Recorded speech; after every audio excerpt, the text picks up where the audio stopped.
Tonight, out of service, Greyhound Canada permanently shuts down under the pressure of the pandemic.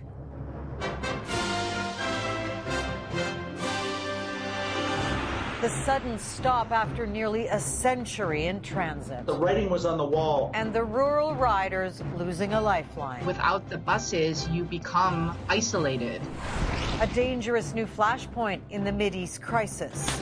Of course, it's scary. I have 2 kids. The offensive by air and land through unrelenting rocket attacks. Plus, sounding off after nearly 2 decades underground. They're 17 years old. When they come up, they're gonna party. It's Cicada Palooza. The return flight of the cicada.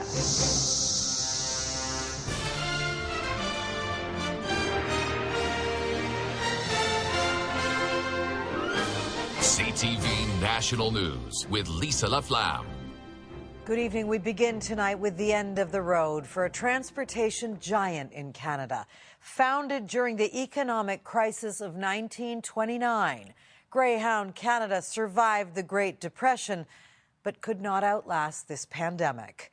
The company says they've made the difficult decision to discontinue all operations on its remaining routes in Ontario and Quebec and will permanently close all services in Canada effective today. CTV's Vanessa Lee on the ripple effect nationwide and the people left on the curb.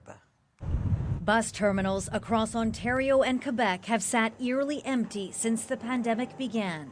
And today, Greyhound Canada announced it is pulling the brakes for good. 1 year of not operating, it really is made this decision very difficult to exit the market. The bus company has struggled with a drop in revenue in recent years as it competed with a rise in ride-sharing, trains, and discount airlines. The decision is a devastating blow to remote communities, which have relied on the service for nearly a century. A lifeline to jobs, healthcare, even school. It's hard when you're forced to live on reservations in the middle of nowhere, and without the buses, you become isolated. For countless Canadians, getting on a Greyhound was a memorable and affordable adventure. Low cost, and we can see a lot of mountain or country we can't see by plane or by trains. More than 300 people are now out of work. The Canadian Transit Union blames a lack of federal funding, adding it advocated for a national strategy since Greyhound shut down its western routes 3 years ago. They did not come to the table during the pandemic with any monies or any stimulus money to help these transit agencies survive. We are quite open to working with either Greyhound or any other provincial bus services in order to sustain that mode of transport. Customers with tickets on those now canceled routes can get a refund. The American Greyhound affiliate says it will continue to operate its trips to Montreal, Toronto, and Vancouver once the border reopens. Lisa. Vanessa Lee at the Montreal bus terminal. Travel by plane has also been heavily hampered by the pandemic. And today, Air Canada announced it's extending until June 22nd the suspension of flights to India. Ottawa says Air Canada's decision was made on their own accord, and the federal government is continuing to examine the COVID situation unfolding around the world and will adjust border measures as necessary.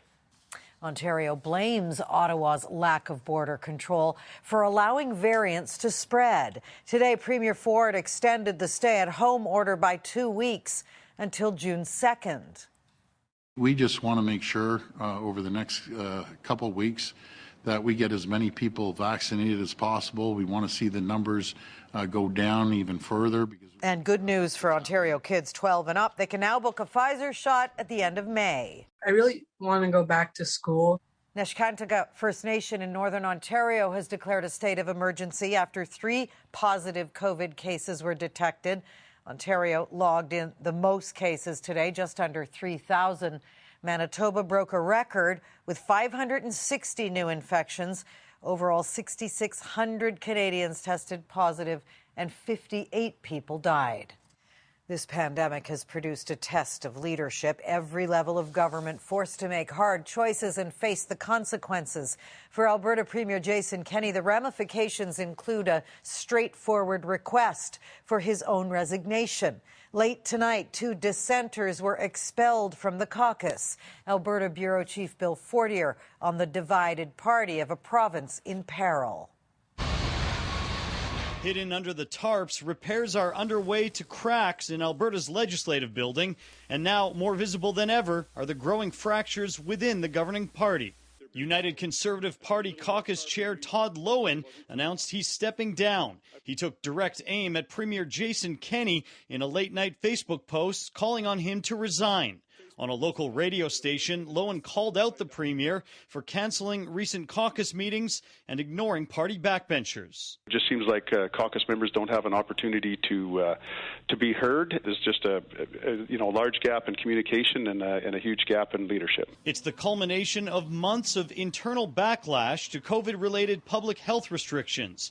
16 MLAs within Kenney's party signed this letter last month opposing the measures in open rebellion against their own leader. It shows that the United Conservative Party is not very united right now. Kenney has not faced public opposition from any members of his current cabinet, the Premier's powerful inner circle. Can the decision makers who draw their authority from within their caucus get it together enough to remain focused on the priorities of Albertans? With the next provincial election likely 2 years away and an end to the pandemic in sight, Kenney could have enough support to stay on as leader, according to this political expert. He might be able to weather this dissent and have some of the dissenters leave the caucus. And late this evening, UCP MLAs voted to remove Todd Loewen from caucus, as well as Drew Barnes, another critic of Kenney and the COVID restrictions. The decision, a pivotal show of support by the party for its leader. Bill Fortier, CTV News, Edmonton. Jason Kenney is one of more than 2 million Canadians who've received AstraZeneca, the vaccine now linked to 18 confirmed blood clots in Canada. As more provinces shelve the shot, Ottawa is reassessing its shipment schedule.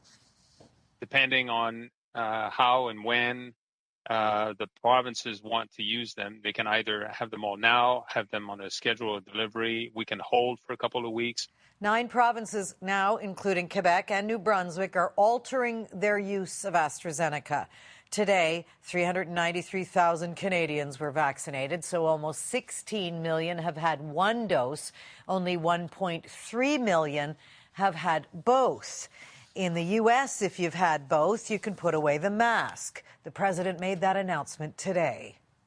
The rule is very simple. Get vaccinated or wear a mask until you do. There are 117 million fully vaccinated Americans.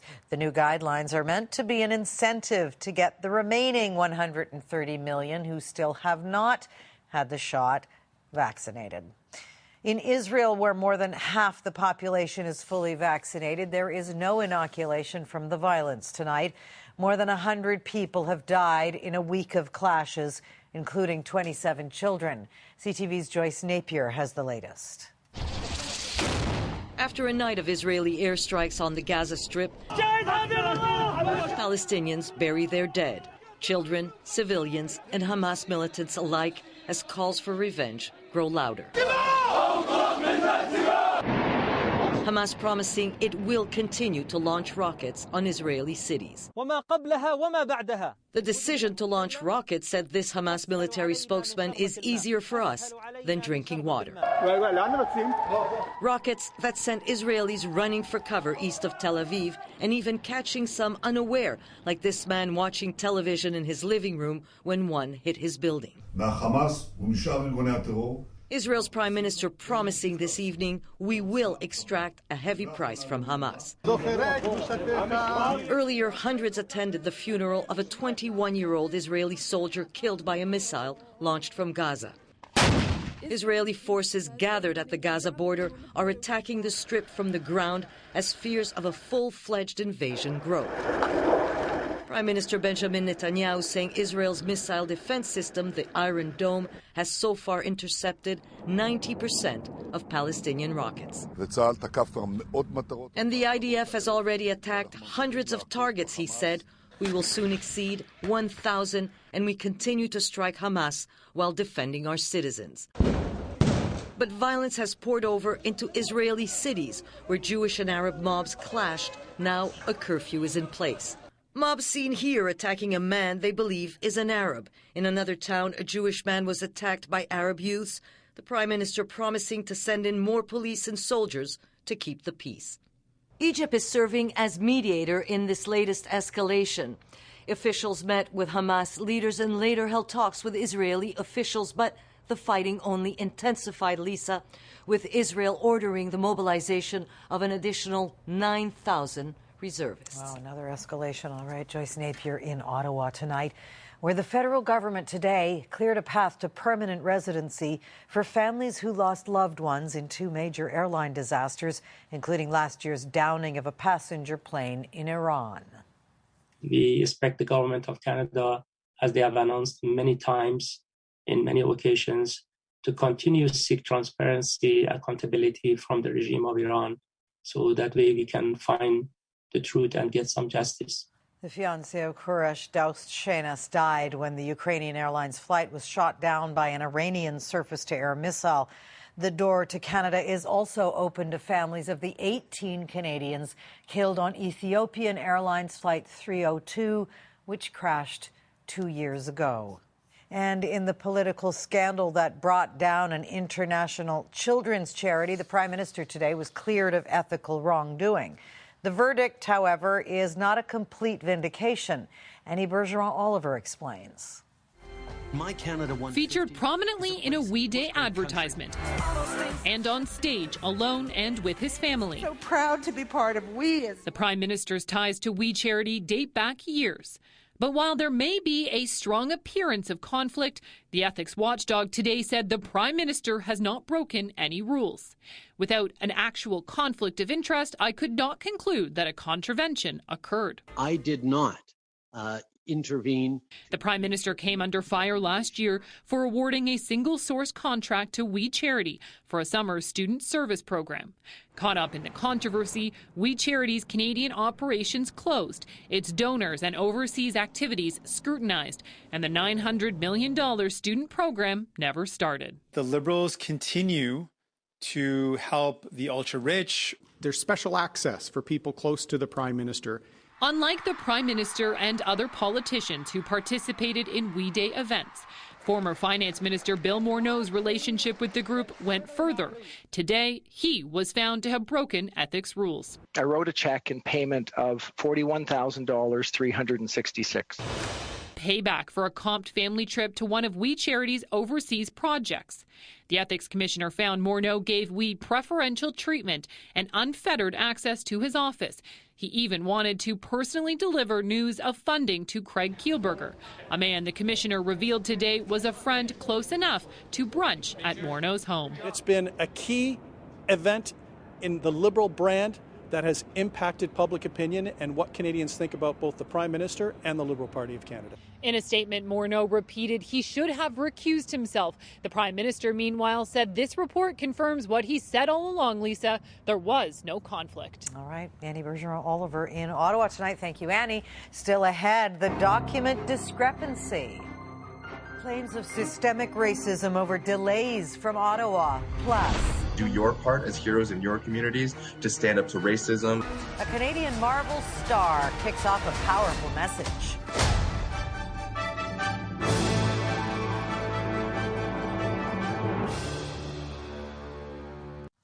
A coroner's inquest into the circumstances surrounding Joyce Echequan's death in a Joliette, Quebec hospital began today. Just for Joyce. Her husband of 23 years, Carole Dubé, in emotional testimony outlined her fear of hospitals because of past treatment. Her daughter and mother also testified today seeking justice for the 37-year-old Indigenous woman taunted by medical staff as she lay dying. About 50 will testify over the next 3 weeks. Wait times from a selective and slow-moving bureaucracy is another form of systemic racism. That's according to a petition now in the House of Commons. While a passport might take up to 20 days, the turnaround for a vital Indigenous card can be years. Here's CTV's Creason Ajgute. Individuals can apply for status through Indigenous Services Canada. This government video makes applying for a certificate of Indian status look easy, but for many, it's a long, grueling process. I think it's crazy. It should be easy. It should be fast. 2 years ago today, Lee Denica applied for the government document. For months, her phone messages, emails, and handwritten letters went unanswered. She finally got a response last month, but still no card. Instead, she uses a temporary document that has already expired. So I carry this around. I've got it protected, and it's in my vehicle wherever I go. She uses it to buy gas and make other purchases at urban reserve businesses. When you want to get a status card to be able to access basic services like healthcare and other education and other supports, the government takes years to be able to give you one. About 1 million Indigenous people are registered under the Indian Act, but only a third of them carry the secure Certificate of Indian Status card. As many as 50,000 apply each year. But there's a big backlog, and now Vivian Hermanson is calling on the federal government to dramatically reduce the wait times to just 20 business days. It's as if the system is saying you can wait. Her petition is supported by an NDP MP. Systemic racism is what I called it. Indigenous leaders. The Indigenous Services Minister says the pandemic and verifying eligibility of complex cases are both causing delays. There's some difficult stories around the getting people getting their card, but it seems like there's also some that seem like no-brainers that are taking way too long, so I get that. Indigenous Services Canada says work is underway to speed up the process of these cards, but in the meantime, people continue to wait for rights and benefits that are blocked by red tape. Creason Ajgute, CTV News, Ottawa. Still ahead, a cooking class mixed with history. A recipe for Eid, a lesson for the world.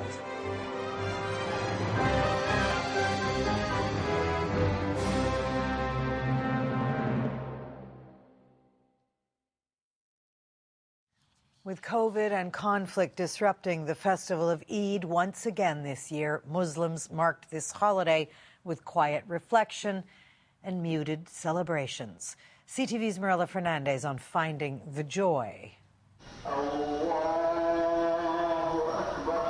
For the world's 1.8 billion Muslims, today is the start of Eid al-Fitr, the feast of breaking the fast. Eid comes as the celebration which marks the end of 30 days of fasting during the month of Ramadan. It's meant to be a celebratory moment. For Ayawadi, the day begins this way. We woke up in the morning on a smell of mamul. That nice smell, it really brings me back to home, to Syria. Mamul is a traditional cookie. The recipe for it has been passed down through Aya's family for generations, but she is sharing it in a new cookbook that tells the stories of refugees in Canada. The cookbook itself is meant to profile the journeys and the resilience of the refugees chefs that are in that cookbook. For many newcomers, cooking traditional food is comforting. It reminds them of the home they left behind at a time when their new home is still quite foreign. When Aya and her family landed in Thunder Bay, Ontario in 2017, the weather was just as foreign as the city. It was shock because when we stepped out the airport, there was a snowstorm.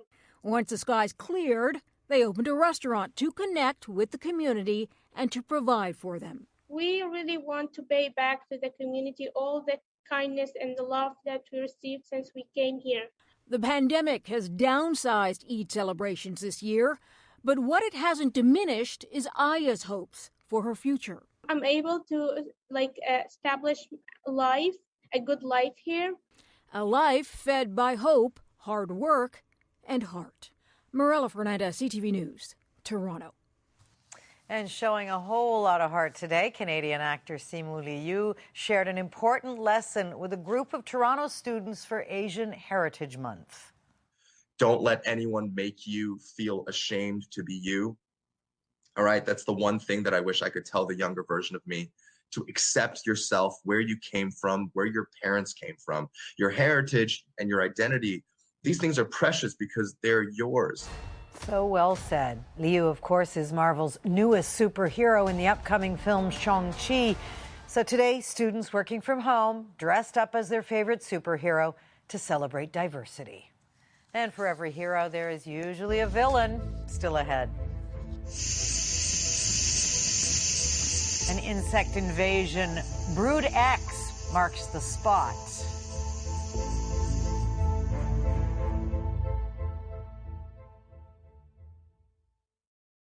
Finally tonight, if you were living underground for 17 years, you might want to hold out until this pandemic ends. Not so, however, for trillions of tiny bugs bursting to the surface. CTV's Joy Melvin with the soundtrack of the cicada. They're everywhere, in the plants, on the trees. We have to watch where we step. Every 17 years, Brood X emerges. Alien-like insects squiggling out of the ground all at once, and with those beady little red eyes, they're looking for love. Once they're in the treetops, it's going to be all about romance. These guys are going to put on their very best performance to try to convince that special someone that she should be the mother of his nymphs. And that is going to get loud. With trillions of them creeping and crawling, it's a lot of bugs. Picking them off his shirt, entomologist Michael Raup says a chorus of cicadas all pitching woo can be as loud as a heavy metal concert. They're 17 years old. When they come up, they're going to party. They're going to the treetops. It's going to be a big boy band up there, a cicada palooza. And they're coming out in massive numbers in the Midwest and up the coast. They even have apps to track them. And while animals find them tasty... Oh, yeah. That's the sound you want to hear. Even some humans are bold enough to take a bite. A little crunchy. Got a leg stuck between my teeth here. But this bug's life isn't long. Around for just a few weeks to find love, lay eggs, and die. You have to admire their persistence. So these guys are going to rock it. It's going to be noisy when the boy band cranks it up. The professor says it will be quite the show, so enjoy it. Brood X won't return until 2038. Joy Melvin, CTV News, Columbia, Maryland. And once in a generation is more than enough.